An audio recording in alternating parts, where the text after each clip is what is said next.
সেই সময় আমাকে হাফিজ রশিদ আহমদ চৌধুরী ফোন করে বলেছিলেন যে এই চিঠির কারণে আমাদের ক্যান্ডিডেট সিলেকশনে আমাদের অসুবিধা সৃষ্টি হচ্ছে। হাফিজ হারে হাইলাকান্দি জেলা কংগ্রেস নেতৃত্বের বিরুদ্ধে বাড়ছে ক্ষোভ। করিমগঞ্জ লোকসভা কেন্দ্রে কংগ্রেস প্রার্থী হাফিজ রশিদ আহমেদ চৌধুরীর জয়ের যথেষ্ট সম্ভাবনা থাকলেও দলীয় সাংগঠনিক দুর্বলতার জন্য বিজেপি প্রার্থীর জয় হয়েছে, এমনটাই মনে করছেন কংগ্রেস দলের একাংশ কর্মী। এই ক্ষোভ রীতিমতো বাড়ছে হাইলাকান্দি জেলা কংগ্রেসের কর্মী মহলে। গতকাল সাংবাদিক সম্মেলন ডেকে একাংশ কংগ্রেস কর্মী জেলা নেতৃত্বের বিরুদ্ধে ক্ষোভ জানান। তাদের অভিযোগ, জেলার প্রথম সারির নেতারা যতটুকু সাংগঠনিক শক্তি প্রদর্শনের কথা ছিল সেটা করেননি। হাফিজ রশিদ একজন ভদ্রমার্জিত উচ্চশিক্ষিত লোক, এই জয় দুর্ভাগ্যজনক বলে দাবি করেন তারা।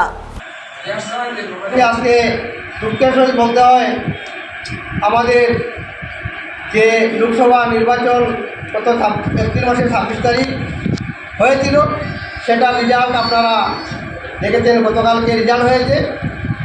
সর্বপ্রথম আমি হাইলাকান্দিবাসী জনগণ এবং করিমগঞ্জবাসী জনগণ ভোটারদেরকে আমি আমার অন্তঃস্থল থেকে ধন্যবাদ জানাচ্ছি।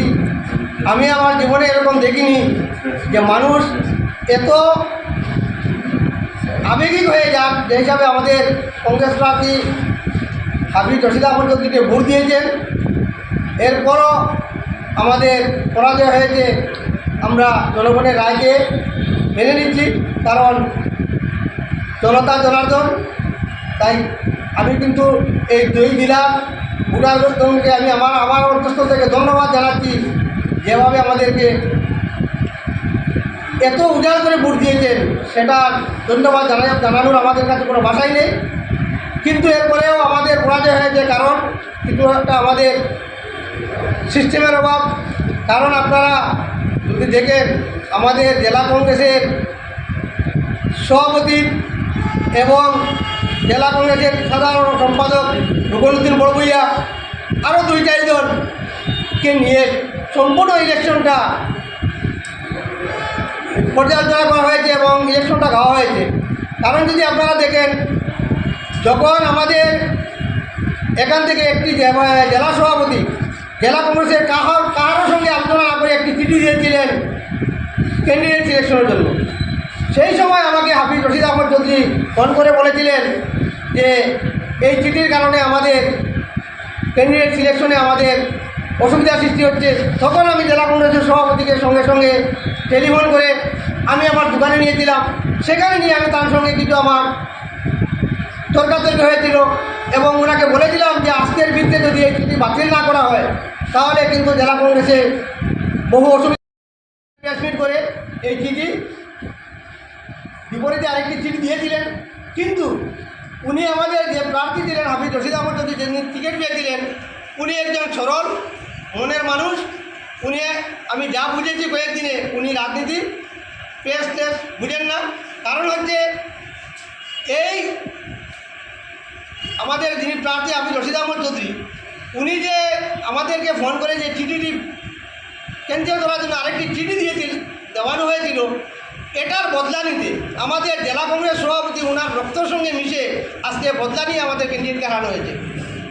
কারণ হচ্ছে আজকে যখন এখানে ক্যাম্পিং কমিটি বানানো হয়েছে, আমরা যারা সিনিয়র কংগ্রেস করি, আমাদের সঙ্গে কোনো আলোচনা করা হয়নি।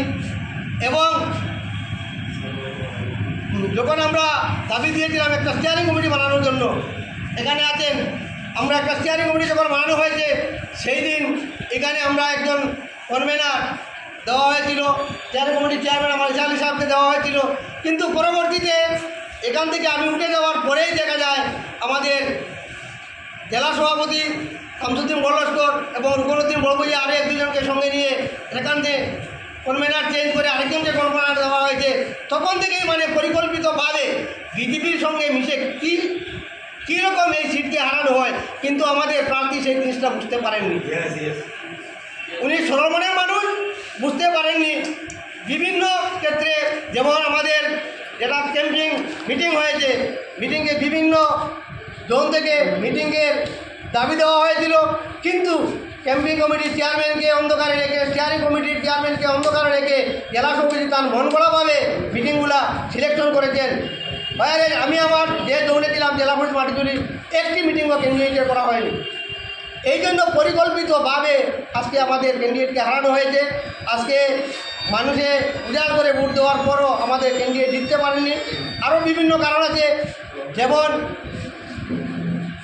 আপনারা দেখেছেন যেসব কাউন্টিং এজেন্ট ঠিক করে দেওয়া হয়েছে, আমাদের জেলা কংগ্রেসের যারা সিনিয়র লিডাররা আছেন কারোর সঙ্গে কোনো আলোচনা করা হয়নি, না করে কাউন্টিং এজেন্ট আনিয়ে দেওয়া হয়েছে গাড়মুড়া থেকে, জামিরা থেকে, যারা জীবনে কাউন্টিংয়ে ঢুকেননি, কাউন্টিং সম্বন্ধে কোনো আইডিয়া নেই, তাদেরকে কাউন্টিং দেওয়া হয়েছে।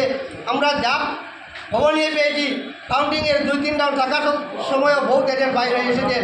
আজকে যদি এজেন্টগুলো আমাদের সঙ্গে আলোচনা করে দেওয়া হয়তো, এই টাউনে রাঙ্গাউটি, নিতাইনগর, নারায়ণপুর এইসব অঞ্চলে যদি এজেন্ট বা বিভিন্ন সময় যারা এজেন্টগিরি করেছে তাদেরকে দেওয়া হয়তো, যে আজকে লাস্টে এই এজেন্টের কারণে, কাউন্টিং এজেন্টের কারণে আমাদের কিছুটা লস হয়েছে, যেটা আমরা আজকে বা কালকে রাত্রে পর্যন্ত খবর নিয়ে দেখেছি। তাই মানে পোলিং এজেন্ট ভোটের দিন প্রায় 71টি সেন্টারে আমরা খবর নিয়ে দেখেছি পোলিং এজেন্ট দেওয়া হয়নি। কেন দেওয়া হলো না? এবং ভোটের আগের দিন আমাদের জেলা সভাপতি প্রকাশ্যে বলেছেন যে আমাদের হিন্দু ভোট লাগবে না, আমাদের হিন্দু ভোট লাগবে না, হিন্দু এরিয়া এজেন্ট দেওয়ার কোনো প্রয়োজন নেই। এই যে মেসেজটা সঙ্গে সঙ্গে আজকে ডিস্ট্রিক্টের প্রচার হয়ে গেছে, মানুষের কানে কানে পৌঁছে গেছে, এর কারণে আজ আমাদের হিন্দু ভোট কমসে কম 8 থেকে 10,000 হিন্দু ভোট আমাদের আরও পাওয়ার কথা ছিল। যখন মানুষের হয়েছে যে একজন জেলা কংগ্রেস সভাপতি বলছেন হিন্দু ভোট লাগবে না, হিন্দু এরিয়াতে এজেন্ট দেওয়ার প্রয়োজন নেই, এর কারণে আজকে আমরা প্রায় 8 থেকে 10,000 ভোট আমাদের অভিযোগ আপনারা দেখছেন। হাইলাকান্দি জেলার এআইপিএফ দলের 3 বিধায়ক বিজেপির লোকে অঙ্গাঙ্গিভাবে জড়িত হয়ে বিজেপি করেছেন। এটা আমাদের হাইলাকান্দির সমস্ত জনগণের জানা। তৎসঙ্গে তাল মিলিয়ে আমাদের জেলা সভাপতি এবং এআইপিএফের বিধায়ক সবাই দিনে আমাদের জেলা সভাপতি কংগ্রেস রাতে বিধায়কের সঙ্গে মিলে, বিজেপির সঙ্গে মিলে আমাদের জেলা সভাপতি শামসুদ্দিন লস্কর এবং 3 এআইইউডিএফের বিধায়ক নিজামুদ্দিন চৌধুরী, সুজামুদ্দিন লস্কর, জাকির হোসেন লস্কর এবং আমাদের জেলা সভাপতি শামসুদ্দিন লস্কর